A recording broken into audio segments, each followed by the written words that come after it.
अस्सलामुअलैकुम बिस्मिल्लाहिर्रहमानिर्रहीम। आज हम केमिस्ट्री का चैप्टर नंबर 2 एटॉमिक स्ट्रक्चर के एमसीक्यूज़ के बारे में पढ़ेंगे। मोस्ट इंपॉर्टेंट जो एमसीक्यूज़ होगा उसके बारे में पढ़ेंगे।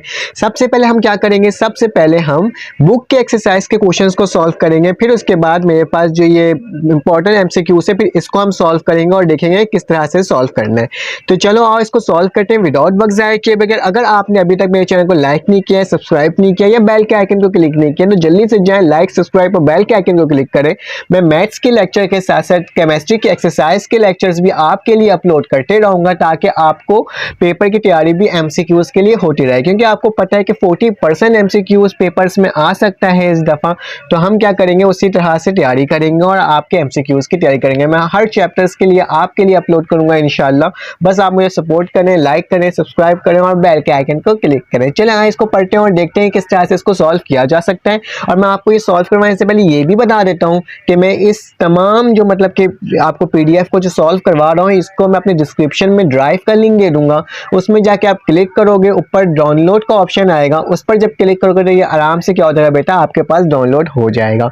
तो आप वहां से भी इसे डाउनलोड कर सकते हो। अगर आपको डाउनलोड नहीं करना आ रहा है तो कोई बात नहीं, आप मुझे व्हाट्सएप पे मैसेज कर सकते हो। मेरा व्हाट्सएप नंबर नीचे आपको शो हो रहा होगा, वहां भी जाके आप जैसे ही मुझे मैसेज करोगे व्हाट्सएप में, मैं आपको इंशाल्लाह सेंड कर दूंगा। अगर टाइम मेरे पास उस वक्त फ्री ना हूँ, लेकिन बाद में अगर फ्री हूँ तो मैं आपको ज़रूर सेंड कर दूंगा। और साथ साथ अगर आप चाहें तो आपको ग्रुप में भी ऐड कर दूंगा। ठीक है, तो चलें आए इसको हम करते हैं सॉल्व और देखते हैं किस तरह से ये एमसीक्यूज हमारे पास सॉल्व हो गए। तो सबसे पहले हम एक्सरसाइज बुक के सॉल्व करने जा रहे हैं।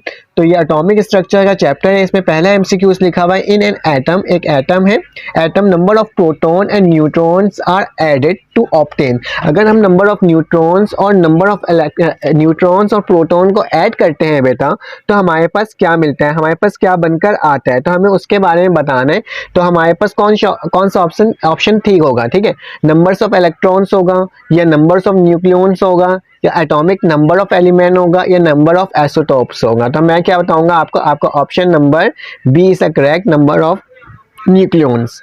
आज जो सेकंड एमसीक्यूज देखो, उसमें देखो क्या लिखा हुआ है, इफ प्रोटॉन नंबर इज 19, अगर प्रोटॉन का नंबर 19 है तो इलेक्ट्रॉन कॉन्फ़िगरेशन कितने होंगे, इलेक्ट्रॉन कॉन्फ़िगरेशन कितने आएंगे। तो इसका भी ऑप्शन नंबर हमारे पास बी बिल्कुल राइट है, 2881। जब आप इसको प्लस करोगे तो हमारे पास क्या आ जाएगा, टोटल 19 आ जाएगा, क्योंकि आपने इलेक्ट्रॉनिक कॉन्फ़िगरेशन पढ़ी होगी, उसके अकॉर्डिंग इसको हमने सॉल्व करना है। तो चलो आज जो नेक्स्ट एमसीक्यूज है हमारे पास लिखा हुआ है, if nucleon number of potassium is 39, the number of neutron will be, आप बताना है इसके नंबर ऑफ न्यूट्रॉन्स कितने होंगे अगर इलेक्ट्रॉन के 39 हैं। तो हमने ये तमाम तरीके सीखे हुए। फिलहाल अभी मैं एमसीक्यू सिर्फ सॉल्व करवा रहा हूँ किस तरह से हो रहा है, अदरवाइज बाकी आपको बात बताऊंगा कि किस तरह से इसको सॉल्व किया जा सकता है। ठीक है, तो इसमें क्या लिखा हुआ है, the isotopes of C12 is present in the abundance of, मतलब C12 जो आपके पास आइसोटोप है उसमें कितनी कसरत से ये पाई जाती है। तो आपको बताना है इसमें आपके पास ऑप्शन कौन सा सही है,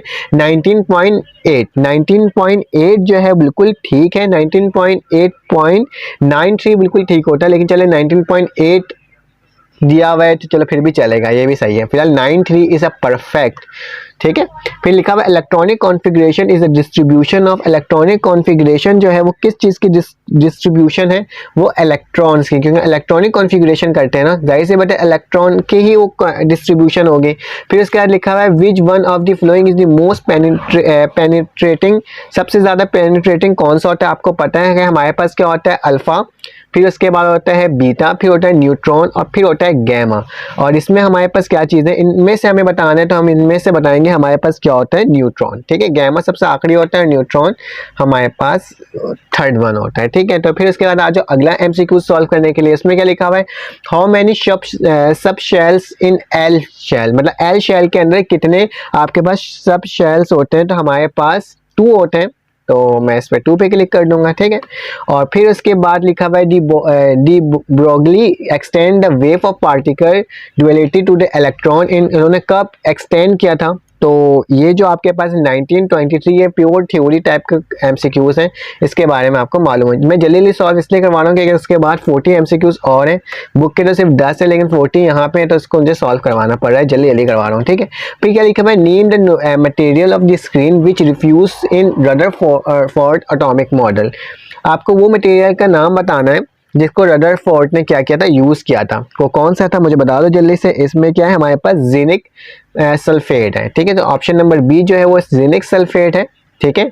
और फिर उसके बाद हमारे पास लास्ट एमसीक्यू जो एक्सरसाइज का है वो क्या लिखा हुआ है, which rays are use for sterilization of the medical instrument. कौन सा रेस है जिसको हम यूज़ करते हैं सैनिटाइजर, इससे मुराद ये होता है कि आप साफ़ सुथरा मतलब साफ़ कर देना, जरासीम से पाक कर देना, ठीक है। तो वो कौन सा होता है हमारे पास, वो हमारे पास होता है गैमा रेस, ठीक है। तो ये हमारे पास जो एमसीक्यूज हैं 10 एक्सरसाइजेस के, इसके तो हमने देख लिया किस तरह से हो रहा है। अब आ जाते हैं डिटेल में पढ़ते हैं जो मोस्ट इंपॉर्टेंट एमसीक्यूज हैं हमारे पास, मल्टीपल चॉइस आंसर, इसके बारे में हम पढ़ते हैं। तो लिखा हुआ है पहला एमसीक्यूज क्या लिखा हुआ है, आए चले आए इसको पढ़ते हैं और देखते हैं। पहला एमसीक्यूज जो हमारे पास है वो है, which one of the flowing result in the discovery of proton. इनमें से कौन सा है जिससे हमारा डिस्कवरी ऑफ प्रोटॉन हुआ था, कैथोड रेस है, ये कनाल रेस है, एक्स रेस है, ये अल्फा रेस है। तो हमारे पास, मैं हाइलाइटर को खोल लेता हूँ अपने, ठीक है। और ये हमारे पास ऑप्शन नंबर बी कनाल रेस, ये परफेक्ट आंसर है, ठीक है। तो इसको मैं क्लिक कर देता हूँ क्योंकि इसके बारे में आपने पूरा पढ़ा होगा, discovery of proton, discovery of electron, discovery of neutron, ठीक है, थ्योरी लेक्चर्स में पढ़ा होगा। उसके बाद सेकंड हमारे पास एमसीक्यूज लिखा है, which of the following is the most penetrating. अभी हमने देखा था, तो अभी हमने देख के बताया था कौन सा पेनिट्रेटिंग होती है, मोस्ट सबसे ज्यादा तो गैमा होता है, लेकिन ऑप्शन में गैमा नहीं दिया हुआ है, न्यूट्रॉन दिया हुआ है, तो हम न्यूट्रॉन में ही क्या करेंगे बेटा, क्लिक कर देंगे, ठीक है। फिर उसके बाद लिखा है the concept of orbit was discovered bye, हमारे पास ऑर्बिट ऑफ कॉन्सेप्ट किसने डिस्कवर किया था, तो हमारे पास नील बॉहर साहब हैं, उन्होंने कॉन्सेप्ट ऑफ ऑर्बिट को डिस्कवर किया था, ठीक है। तो ऑप्शन नंबर एमसीक्यूज नंबर 3 का ऑप्शन नंबर सी नील बॉहर, ये बिल्कुल ठीक है। बॉहर लिखा हुआ या नील बॉहर लिखा हुआ बात एक ही है, वो एक ही इंसान थे, बस नाम शॉर्टकट में लिखा हुआ है।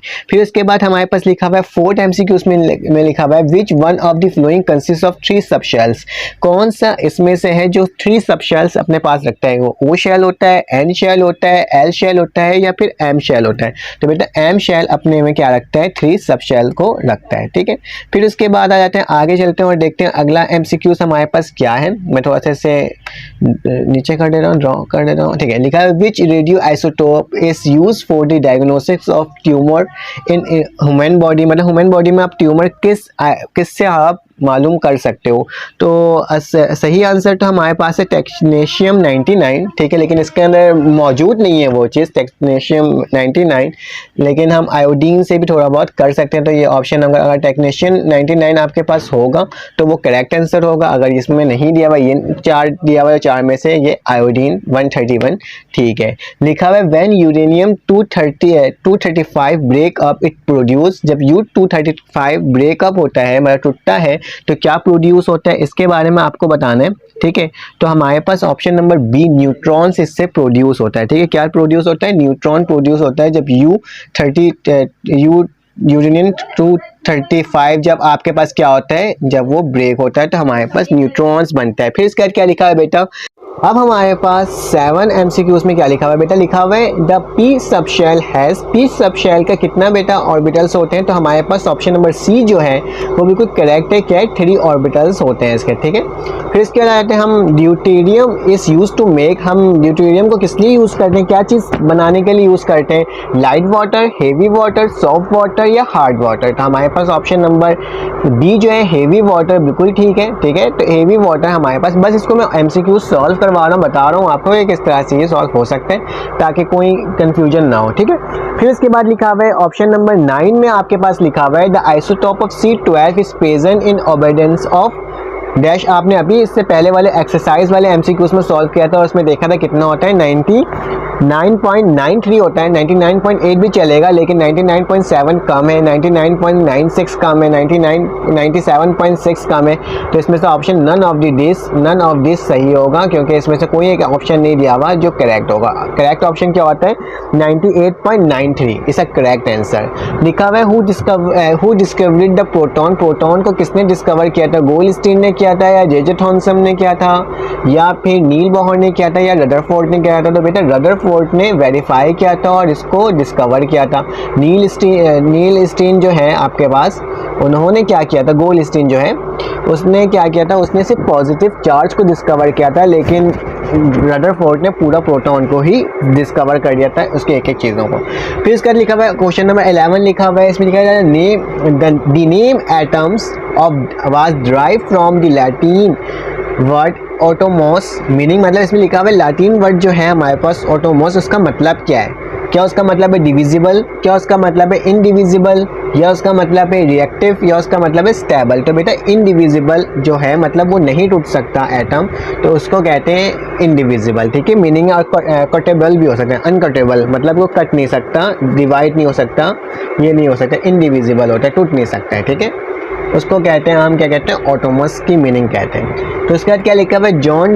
John Dalton put forward his atomic theory in the beginning of. John Dalton ने कब, इन्होंने कौन सी सेंचुरी में अपना एटॉमिक स्ट्रक्चर के बारे में, एटॉमिक थ्योरी के बारे में उन्होंने बताया था? तो ये एमसीक्यूज हमारे पास 12 है और 12 का आंसर है हमारे पास 19 सेंचुरी। कौन सी सेंचुरी में? 19 सेंचुरी में इन्होंने बताया था, ठीक है। उसके बाद हमारे पास एमसीक्यूज नंबर 13 आ गया है। एमसीक्यूज नंबर 13 में क्या लिखा हुआ है? इन 1897 who found the electron in atom, किसने इलेक्ट्रॉन फाउंड किया था, किसने मालूम किया था, ठीक है, दरियाफ्त किया था? हमारे पास गोल्डस्टीन ने किया था, डाल्टन ने किया था, जे थॉमसन ने किया था, या विलियम क्रॉक्स ने किया था? तो हमारे पास जे थॉमसन जो है इन्होंने इलेक्ट्रॉन को क्या किया था बेटा? इलेक्ट्रॉन को डिस्कवर किया था, फाउंड किया था, ठीक है। तो जे थॉमसन जो है ये बिल्कुल करेक्ट आंसर है। तो इसको मैं भी क्लिक कर देता हूँ मैं जे थॉमसन में। फिर आए थे हम नीचे और लिखा हुआ क्या हमारे पास 14 एमसीक्यूज में लिखा हुआ है प्लम, जो हमारे पास plum pudding theory was put forward by, किसने इस थ्योरी को लाया था? तो हमारे पास है इसका ऑप्शन जो है ये भी जे थॉमसन ने ही लाया था। तो हमारे पास थॉमसन क्या है? बिल्कुल करेक्ट आंसर है, ठीक है। फिर उसके बाद हमारे पास नेक्स्ट एमसीक्यूज है। नेक्स्ट एमसीक्यूज में लिखा 15 एमसीक्यूज है। Sir William Crocs performed experiment in a discharge tube at low pressure, इन्होंने कब ये वाला एक्सपेरिमेंट परफॉर्म किया था? ठीक है, सर विलियम क्रॉक्स ने। तो 1893, 1895, 1896 या 1897? तो इसमें से आपका करेक्ट आंसर है 1895। क्या 1895 इस करेक्ट आंसर? इन्होंने इस दिन, इस साल इन्होंने ये वाले जो ट्यूब एक्सपेरिमेंट था इस पर इन्होंने एक्सपेरिमेंट किया था। फिर सेकंड आपके पास 16 एमसीक्यू से लिखा हुआ canal rays was discovered by, canal rays को किसने डिस्कवर किया था? गोल्डस्टीन ने कनाल रेस को क्या किया था बेटा? डिस्कवर किया था, ठीक है। फिर उसके बाद how many times the mass of the proton is more than an electron, how many times the mass of a proton is more than an electron, ये किस टाइम इन्होंने डिस्कवर किया था, इस बारे में बताया। तो इसका ऑप्शन नंबर 17 है, उसका ना 1840 इज अ करेक्ट आंसर, ठीक है। तो ये ठीक है, ये हमारे पास एक रिएक्शन हो रहा है, इसके बारे में बताया गया कि थर्ड ऑप्शन हमारे पास क्या होगा, ये दोनों एक दूसरे से रिएक्ट होगा तो हमारे पास क्या बनेगा? तो इसका ऑप्शन जो है हमारे पास सी इज़ अ करेक्ट आंसर। तो हम सी पे करेक्ट कर देंगे। इसके बारे में डिटेल में बताऊंगा किस तरह से ये हुआ है। फिलहाल अभी हम नॉर्मल थ्योरी टाइप के एमसीक्यूज को सॉल्व कर रहे हैं, न्यूमेरिकल बेस में नहीं जा रहे। Chadwick discovered the neutron in, Chadwick ने न्यूट्रॉन को कब डिस्कवर किया था, इसके बारे में पूछा जा रहा है। तो ये इन्होंने 1932 में 19 एमसीक्यूज का ऑप्शन नंबर हमारे पास सी ए जो है 1932 इज़ अ करेक्ट आंसर। तो हम इसमें क्या कर देंगे बेटा? टिक कर देंगे। फिर लिखा हुआ who predict in 1920 that some neutral particle having mass equal to that of the proton in an atom, किसने बताया था, प्रिडिक्ट किया था 1920 को कि जितना मास आपके पास न्यूट्रल पार्टिकल होता है मास इक्वल किसके होता है? प्रोटॉन के, उसके बारे में बताना था। एटम के अंदर प्रोटॉन के इक्वल कौन सा ऐसा, एक बार मैं फिर से पढ़ देता हूँ क्या लिखा हुआ है। Who predict in 1920 that some neutral particle having mass, ठीक है, न्यूट्रल पार्टिकल के पास जो मास होता है वो इक्वल होता है that of proton in atom, जो एटम के अंदर मौजूद है। ये किसने बताया था? तो ये बताने वाला जो शख्स था हमारे पास रदरफोर्ड था, ठीक है। तो ऑप्शन नंबर बी हमारे पास क्या है बेटा? बिल्कुल करेक्ट आंसर है, ठीक है। फिर उसके बाद हमारे पास एमसीक्यूज नंबर 21 आ गया। 21 में क्या लिखा है बेटा? Rutherford use a gold foil in his experiment which has thickness, और उसकी थिकनेस कितनी थी बेटा? उसकी थिकनेस थी हमारे पास 0.00004, ठीक है। तो मतलब आप इसको साइंटिफिक नोटेशन में देख सकते हो 1 2 3 4 एंड 5 मतलब 4 एक्सपोनेंट की पावर -5 इसकी थिकनेस हुआ करती थी जब उन्होंने गोल्ड फॉइल का एक्सपेरिमेंट किया था। ठीक है, तो उसका जो गोल्ड फॉइल थी उसकी थिकनेस क्या थी, 4 एक्सपोनेंट -5 उसकी पावर थी। ठीक है, फिर आज और नील बॉहर प्रेजेंटेड हिज मॉडल इन, नील बॉहर ने कब अपना मॉडल को प्रेजेंट किया था, तो वो था 1913। ऑप्शन नंबर सी हमारे पास क्या है बेटा, बिल्कुल करेक्ट है। ठीक है, ऑप्शन नंबर सी। तमाम MCQs इंपॉर्टेंट है तभी मैं इसको सॉल्व आपको करवा दे रहा हूँ। ठीक है, अगर कहीं गलती हो रही होगी तो माजरत है, लेकिन खैर मैं कोशिश पूरी कर रहा हूँ कि सही बिल्कुल करवाऊँ। ठीक है, तो फिर हमारे पास MCQs नंबर 23 है। MCQs नंबर 23 में क्या लिखा हुआ, Niels Bohr won the Nobel prize, Niels Bohr Nobel prize कब जीते थे, तो उन्होंने 1922 में नील बॉहर नोबेल प्राइज को जीत चुके थे। ठीक है, in 1912 Niels Bohr join for the most doctoral research with, उन्होंने किसके साथ ज़्यादा रिसर्च किया था, वो रदरफोर्ड थे, उनके साथ ही उन्होंने सबसे ज्वाइन किया था। ठीक है, तो रदरफोर्ड हमारा बिल्कुल करेक्ट आंसर है। 25 में आ जाते हैं। 25 में हमारे पास क्या लिखा हुआ बेटा, 25 MCQs में लिखा हुआ है Rutherford won the Nobel prize and, Rutherford ने कब नोबेल प्राइज जीता था, 1908 में जीता था, और नील बॉहर जो थे वो 1922 में जीते थे। Who perform the first experiment to the split atom, split atom पे किसने परफॉर्म किया था सबसे पहले। ठीक है, तो वो है हमारे रदरफोर्ड है, इन्होंने ही किया था। ऑप्शन नंबर बी हमारे पास करेक्ट है। ठीक है, कोशिश करूंगा कि मैं आपको तमाम लेक्चर्स भी अपलोड करूँ केमिस्ट्री के, ताकि आपको कोई मसला ना हो। मैं डायरेक्ट MCQs सॉल्व करवा रहा हूँ क्योंकि 40% MCQs आपके आ सकते हैं इस दफ़ा, तो उसके अकॉर्डिंग हम क्या कर रहे हैं, सॉल्व कर रहे हैं। फिर इसका लिखा हुआ 27 में लिखा हुआ the value of Planck constant, Planck constant की वैल्यू क्या है बेटा, तो हमारे पास ऑप्शन नंबर जो ए है वो बिल्कुल करेक्ट आंसर है। क्या लिखा हुआ है, 6.63 exponent -34 JS is a correct answer. ठीक है, तो इसको मैंने हाईलाइटेड कर दिया है। क्वांटम मीन्स क्या होता है, क्वांटम मीन्स होता है फिक्स एनर्जी। ठीक है, ये भी फिक्स एनर्जी होता है। इसका हम ऊपर आते हैं और देखते हैं कि हमारे पास हमने कितना सॉल्व कर दिया, 27 28 तक सॉल्व कर दिया। अब 29 में आते हैं। ठीक है, 29 में क्या लिखा हुआ है बेटा, 29 MCQs में लिखा हुआ है according to Rutherford atomic model theory atom should be produce, और मतलब एटम क्या प्रोड्यूस कर सकता है, कंटिन्यूस स्पेक्ट्रम। ठीक है, तो ऑप्शन नंबर बी जो है हमारे पास continuous spectrum is a correct answer, इस पर आप क्लिक कर लीजिएगा। ठीक है, फिर उसके बाद लिखा हुआ who describe the concept of line spectrum in his atomic model, तो किसने डिस्क्राइब किया था concept of spectrum in his atomic model, तो बॉहर साहब जो हैं उन्होंने क्या किया था बेटा, डिस्कवर किया था। अब हमारे पास सिर्फ 10 MCQs रह गए, मोस्ट इंपॉर्टेंट उसको भी देख लेते हैं।